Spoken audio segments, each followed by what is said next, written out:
بسم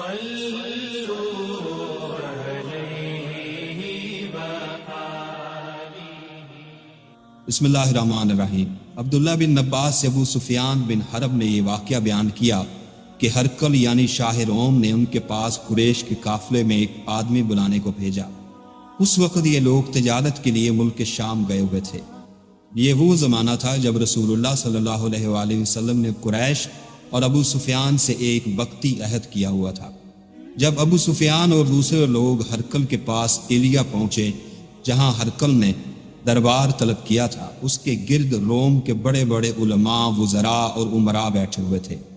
ہرقل نے ان کو اور اپنے ترجمان کو بلوایا، پھر ان سے پوچھا کہ تم میں سے کون شخص مدعی رسالت کا زیادہ قریبی عزیز ہے؟ ابو سفیان کہتے ہیں کہ میں بول اٹھا کہ میں اس کا سب سے زیادہ قریبی رشتہ دار ہوں۔ یہ سن کر ہرقل نے حکم دیا کہ اس کو یعنی ابو سفیان کو میرے قریب لا کر بٹھاؤ، اور اس کے ساتھیوں کو اس کی پیٹھ کے پیچھے بٹھا دیا۔ پھر اپنے ترجمان سے کہا کہ ان لوگوں سے کہہ دو کہ میں ابو سفیان سے اس شخص یعنی محمد رسول اللہ صلی اللہ علیہ وآلہ وسلم کے حالات پوچھتا ہوں۔ اگر یہ مجھ سے کسی بات میں جھوٹ بولے تو تم اس کا جھوٹ ظاہر کر دیں۔ ابو سفیان کا قول ہے کہ اللہ کی قسم اگر مجھے یہ غیرت نہ آتی کہ یہ لوگ مجھ کو جھٹلائیں گے تو میں آپ صلی اللہ علیہ وآلہ وسلم کی نسبت ضرور غلط گوئی سے کام لیتا۔ خیر، پہلی بات جو ہرقل نے مجھ سے پوچھی وہ یہ کہ اس شخص کا خاندان تم لوگوں میں کیسا ہے؟ میں نے کہا وہ تو بڑے اونچے عالی نسب والے ہیں۔ کہنے لگا اس سے پہلے بھی کسی نے تم لوگوں میں سے ایسی بات کہی تھی؟ میں نے کہا نہیں۔ کہنے لگا اچھا اس کے بڑوں میں کوئی بادشاہ ہوا ہے؟ میں نے کہا نہیں۔ پھر اس نے کہا بڑے لوگوں نے اس کی پیروی اختیار کی ہے یا کمزوروں نے؟ میں نے کہا نہیں، کمزوروں نے کی ہے۔ پھر کہنے لگا اس کے تابع دار روز بڑھتے جا رہے ہیں یا کوئی ساتھی پھر جاتا ہے؟ میں نے کہا نہیں۔ کہنے لگا کہ کیا اپنے اس دعوی نبوت سے پہلے کبھی کسی بھی موقع پر اس نے جھوٹ بولا؟ میں نے کہا نہیں۔ اور اب ہماری اس سے صلح کی ایک مقررہ مدت ٹھہری ہوئی ہے، معلوم نہیں وہ اس میں کیا کرنے والا ہے۔ ابو سفیان کہتے ہیں میں اس بات کے سوا اور کوئی جھوٹ اس گفتگو میں شامل نہ کر سکا۔ ہرقل بادشاہ نے کہا کہ کیا تمہاری اس سے کبھی لڑائی بھی ہوتی ہے؟ اس نے کہا ہاں۔ بولا پھر تمہاری اور اس کی جنگ کا نتیجہ کیا نکلتا ہے؟ میں نے کہا لڑائی ڈول کی طرح ہے، کبھی وہ ہم سے میدان جنگ میں جیت لیتے ہیں اور کبھی ہم ان سے جیت لیتے ہیں۔ ہرقل نے پوچھا وہ تمہیں کس بات کا حکم دیتا ہے؟ میں نے کہا وہ کہتا ہے صرف ایک اللہ ہی کی عبادت کرو، اس کا کسی کو شریک نہ بناؤ اور اپنے باپ دادا کے شرک کی باتیں چھوڑ دو، اور ہمیں نماز پڑھنے، سچ بولنے، پرہیزگاری اور صلح رحمی کا حکم دیتا ہے۔ یہ سب سن کر پھر ہرقل بادشاہ نے اپنے ترجمان سے کہا کہ ابو سفیان سے کہہ دے کہ میں نے تم سے اس کا نسب پوچھا تو تم نے کہا وہ ہم میں عالی نسب ہے، اور پیغمبر اپنی قوم میں عالی نسب ہی بھیجے جایا کرتے ہیں۔ میں نے تم سے پوچھا کہ دعوی نبوت کی بات تمہارے انداز اس سے پہلے کسی اور نے بھی کی ہے تو تم نے جواب دیا کہ نہیں۔ تب میں نے اپنے دل میں کہا کہ اگر یہ بات اس سے پہلے کسی نے کہی ہوتی تو میں سمجھتا کہ اس شخص نے بھی اسی بات کی تقلید کی ہے جو پہلے کہی جا چکی۔ میں نے تم سے پوچھا کہ اس کے بڑوں میں کوئی بادشاہ بھی گزرا ہے؟ تم نے کہا کہ نہیں۔ تو میں نے دل میں کہا کہ ان کے بزرگوں میں سے کوئی بادشاہ ہوا ہوگا کو کہہ دوں گا کہ وہ شخص اس بہانے اپنے آباء و اجداد کی بادشاہت اور ان کا ملک دوبارہ حاصل کرنا چاہتا ہے۔ اور میں نے تم سے پوچھا کہ اس بات کے کہنے یعنی پیغمبری کا دعویٰ کرنے سے پہلے تم نے کبھی اس کو دروغ گوئی کا الزام لگایا؟ تم نے کہا نہیں۔ تو میں نے سمجھ لیا کہ جو شخص آدمیوں کے ساتھ دروغ گوئی سے بچے وہ اللہ کے بارے میں کیسے جھوٹ کہہ سکتا ہے۔ اور میں نے تم سے پوچھا کہ بڑے لوگ اس کی پیروی کرتے ہیں یا کمزور؟ تم نے کہا کمزوروں نے اس کی اتباع کی ہے۔ تو دراصل یہی لوگ پیغمبروں کے متابعین ہوتے ہیں۔ اور میں نے تم سے پوچھا کہ اس کے ساتھی بڑھ رہے ہیں یا کم ہو رہے ہیں؟ تم نے کہا کہ وہ بڑھ رہے ہیں، اور ایمان کی کیفیت یہی ہوتی ہے حتیٰ کہ وہ کامل ہو جاتا ہے۔ اور میں نے تم سے پوچھا کہ آیا کوئی شخص اس کے دین سے ناخوش ہو کر مرتد بھی ہو جاتا ہے؟ تم نے کہا نہیں۔ تو ایمان کی خاصیت بھی یہی ہے کہ جن کے دلوں میں اس کی مسرت رچ بس جائے وہ اس سے لوٹا نہیں کرتے۔ اور میں نے تم سے پوچھا کہ آیا وہ کبھی عہد شکنی کرتے ہیں؟ تم نے کہا نہیں۔ پیغمبروں کا یہی حال ہوتا ہے، وہ عہد کی خلاف ورزی نہیں کرتے۔ اور میں نے تم سے کہا کہ وہ تم سے کس چیز کے لیے کہتے ہیں؟ تم نے کہا وہ ہمیں حکم دیتا ہے کہ اللہ کی عبادت کرو، اس کے ساتھ کسی کو شریک نہ ٹھہراؤ، اور تمہیں بتوں کی پرستش سے روکتے ہیں، سچ بولنے اور پرہیزگاری کا حکم دیتے ہیں۔ لہٰذا اگر یہ باتیں جو تم کہہ رہے ہو سچ ہیں تو ان قریب وہ اس جگہ کا مالک ہو جائے گا جہاں میرے یہ دونوں پاؤں ہیں۔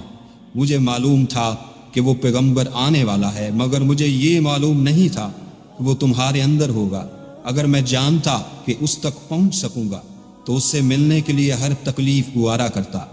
اگر میں اس کے پاس ہوتا تو اس کے پاؤں دھوتا۔